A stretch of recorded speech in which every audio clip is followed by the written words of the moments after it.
It's your friend Rabbi Patrick from Darshan Yeshiva, punktorah, pluralistic rabbinical seminary, Rabbi and Son podcast, and I just want to say, Matzah project. Love these guys. Thank you so much. The videos, we wouldn't be able to do these videos. And that was a cat. And this is the blooper reel. All right, that's not going to work. I know, but you can't.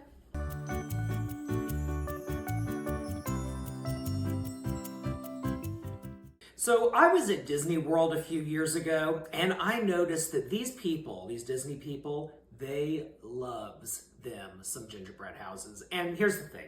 Gingerbread, like that's not an us thing. That's like another people thing. But I mean, gingerbread houses, yeah, I get that it's kind of like a waste of pastry, but it's kind of cool, right? So you go to the Contemporary Resort and you see like this gigantic gingerbread house that like, if it was in California, it'd go for 3.5 million, like somewhere around that, just like a nice starter home. But it got me thinking like, I'd really love to do something like that. As we are very well aware, I don't know how to bake, and I'm not very good at it. But I like to decorate stuff. Fun fact, I actually was an interior decorator for like a year of my life. And so anyway, I thought, well, how are we going to make that happen? And Pesach is coming up, and I'm like, well, we're just going to make a matzah house, like obviously. So this is me making a matzah house, matzah project. Love these guys. We could not do it without you. Listen, matzah doesn't taste good. Who are we fooling? But like this matzah tastes good. So shout out to Matzah Project. Definitely need to order these great products and watch our videos where we're doing some stuff with matzah that ain't ever been done before.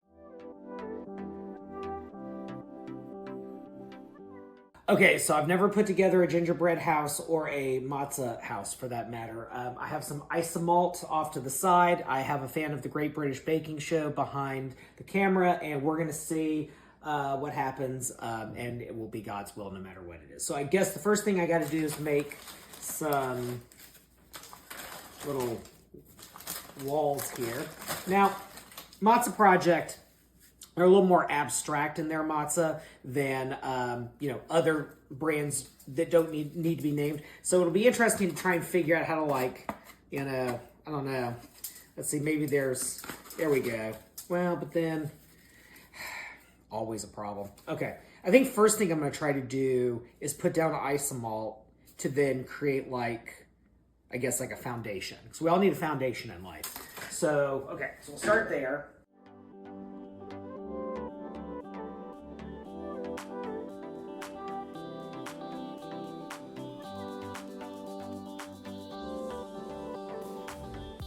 These are the everything bagel ones. Let's see how those taste. Pretty good. Okay. I have a little snack tray off to the side. Okay, here we go. Next one. Oh, God. Okay. This is why they sent us extra. Yeah, this is why they sent us extra. Okay. So, snack tray. I'll have a little everything bagel isomalt matzah. Okay. Okay. Another box.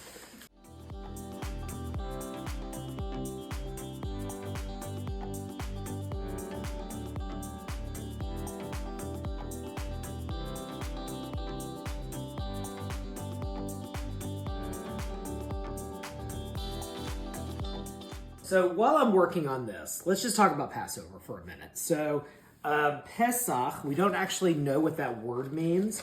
So we think, and the reason we translate it as Passover is the idea that God skips, God literally passes over from one household to the next. But that's not really what the word is. Like, it's really not Passover. It might actually be the word for skipping, which I love the idea that the angel of death is just like, dead, Jewish, dead. Yeah, anyway. All right, next box. Now, I've been informed that I can't let this isomalt turn yellow, otherwise danger. So, all right. In a way, actually, this is kind of like an ancient Israelite house. So that's kind of cool. Okay. So fun fact, ancient Israelite settlements look exactly the same as their neighbors do. The only difference is that when you look around and you try to see what kind of garbage the people had who lived there, you look in the communal dumps, you don't find pig bones. So that's how you know the difference between an ancient Israelite settlement and a Canaanite one. Okay, so this is kind of janky. So, yep, I think, we're getting there. We're making some progress. Okay, so It's now standing, so. it is standing. The isomalt really does the trick.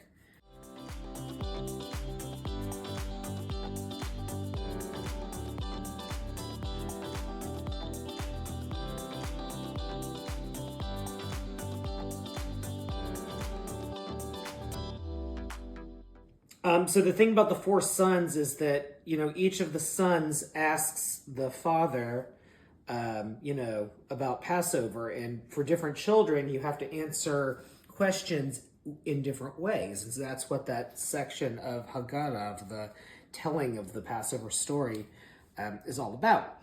And that's because the Passover Seder is modeled after the Greco-Roman symposium. And they used to bring the children in to the symposium and ask them philosophical questions, which is kind of like all those kid videos, where parents will ask their kid, or like relatives will ask their kids like these questions that are way beyond their intellect, and then it's like, haha, kids say the darndest things. That's basically what that is.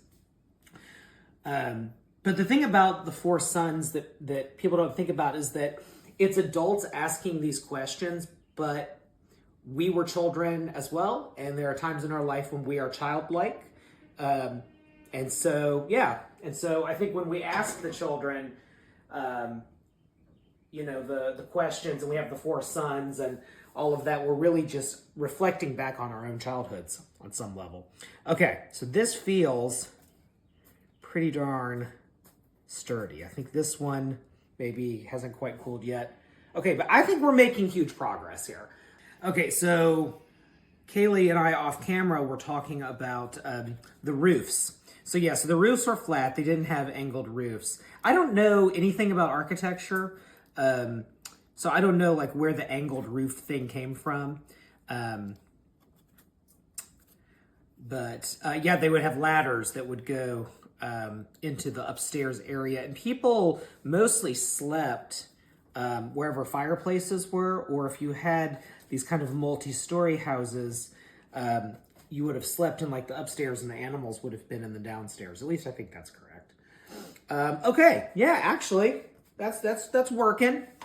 That's working.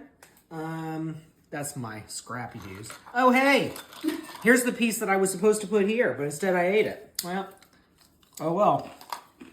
I'm very impressed with how I'm doing so far. I just want you to know that because, here's the thing, right?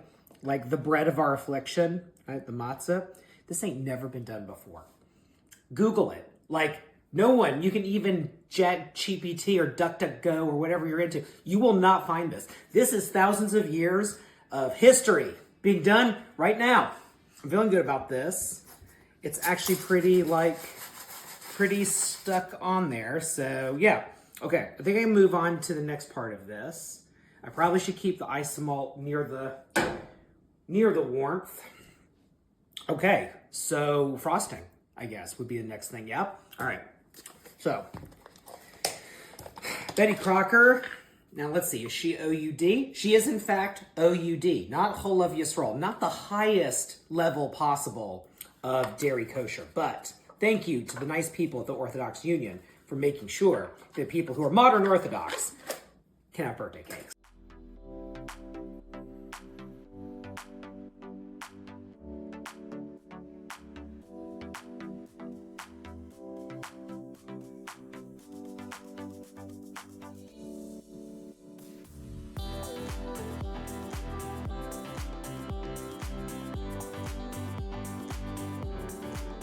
We have matzah chips. Are these okay? These are the cinnamon sugar, and these are the everything. So we did everything already. So I'm gonna do cinnamon sugar. I suppose I could have dipped these in the frosting, but producer Kayleigh is currently eating the frosting. My bad. Guess I'm not going to get to do that. Guess our good Lutheran friend didn't give that one up for Lent. I gave up chocolate, all right? Leave me alone. How convenient that there's no chocolate here, by the way. Exactly. Okay, so shingles. Okay, so shingles go. Thank you. Yeah, okay. Is that a shingle? Is that the scene? That's what we're going for? Okay, cinnamon sugar. Oh my God, these are so good.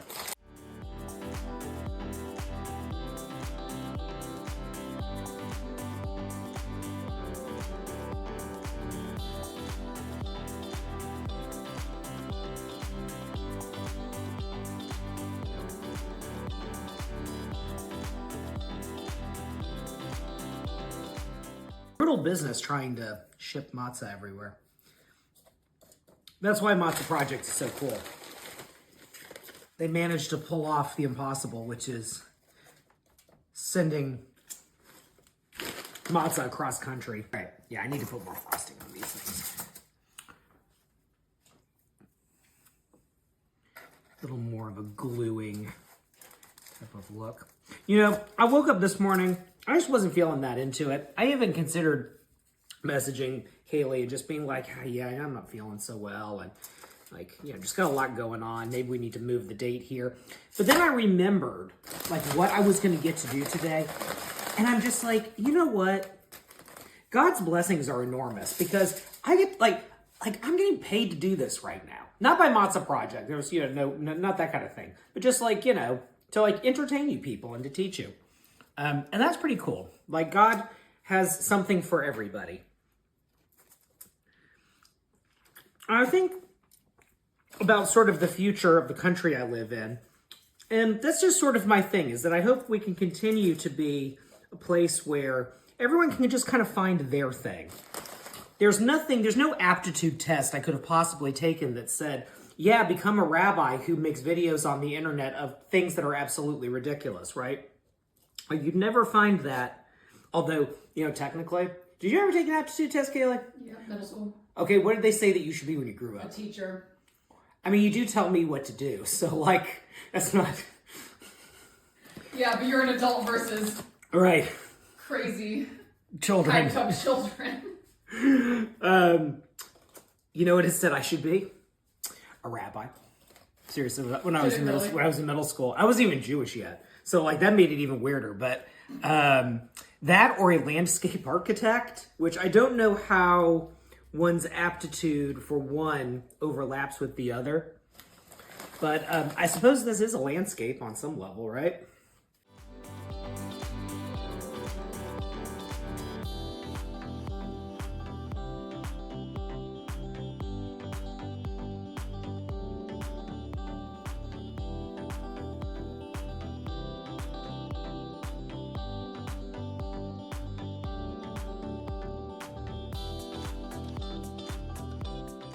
So while I'm doing this, I want to thank everyone for following us on social media. Please follow us on Instagram, TikTok, Facebook,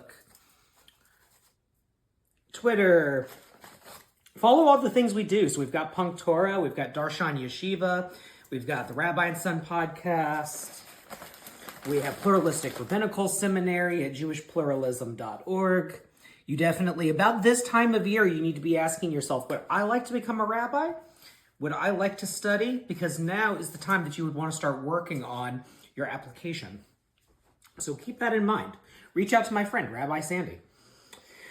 Okay, yeah, I'm feeling good about this. I have we can judge the different sort of architectural choices I made here. So this side, you know, this side is kind of like when you make a pancake. When you make pancakes and the first pancake sucks, and it's just basically a gift you have to give to God that the first pancake is not going to work out. So this is definitely the not work out pancake. This is the, like, I've been watching a lot of mid-century modern redecorating shows side. This side, I don't know. This was an attempt at symmetry, but covering the whole space. It did not go well.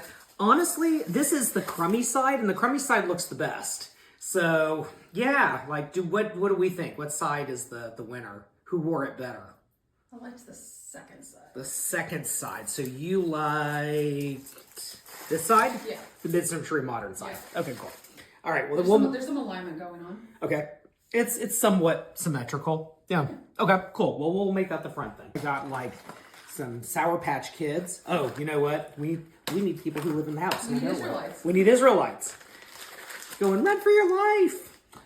Although there's an idea that actually when the plagues were happening, the Israelites didn't experience it, because that's the question, right? If the Nile River turns to blood, well, then nobody can drink, right? So how can you, so I kind of teach kids that it's like VR, or augmented reality, that basically the Egyptians, because they were complicit in the suffering of others, they suffered, no one else did, because they almost had like VR. They had an augmented reality that all of these things were taking place. Meanwhile, the Israelites knew true reality, and true reality is that suffering was real, but the plagues, the signs and wonders were not.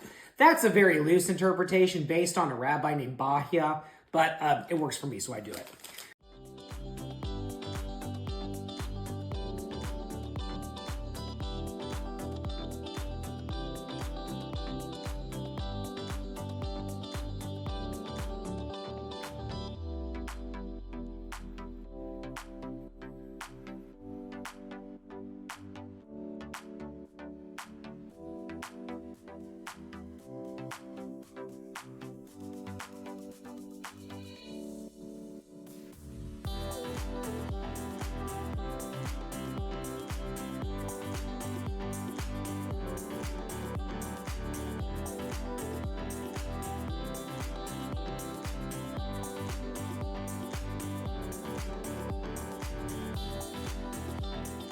Great. Now, God instructs the ancient Israelites to put lamb's blood on the doorpost.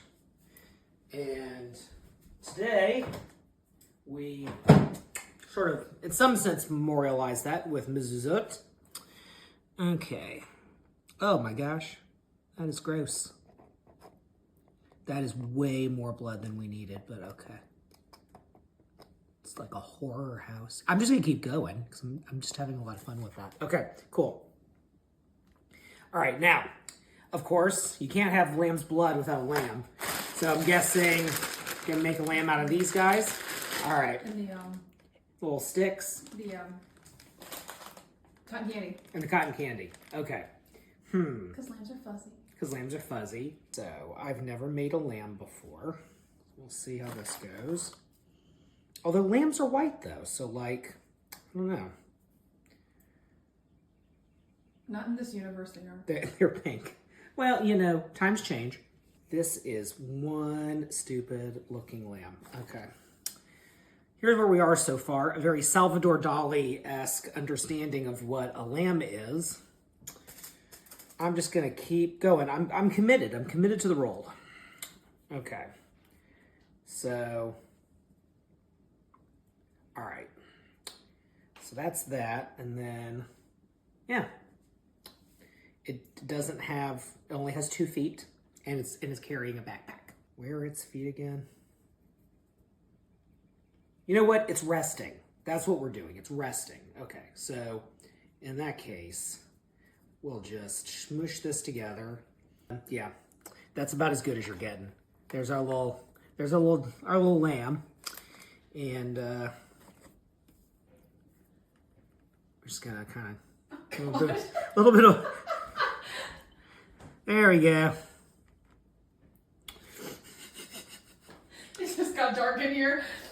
As Martha Stewart would say, it's a good thing. So now, let's evaluate. Let's see where we are right now. So we got our ancient Israelite friends. They have sacrificed the lamb. The blood is on the, well, it's supposed to be sort of on the frame of the door. Now it's all over the door, like one of these A24 movies. We've got ancient Israelite settlement, which would look like a Canaanite settlement, but without the pig bones. And yeah, okay, I think we've made some great progress here. However, it's not colorful enough, so we're gonna try some of these little candy things. See, like, does that offer anything to the situation? I'm thinking of the 10 plagues right now, like blood, dam zvardea, kinim orov dever.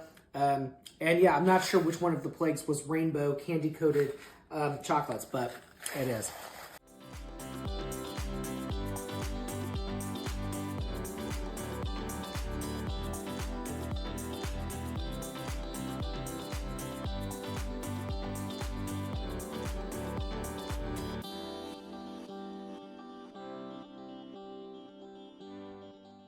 This totally looks like Patrick Starfish from SpongeBob.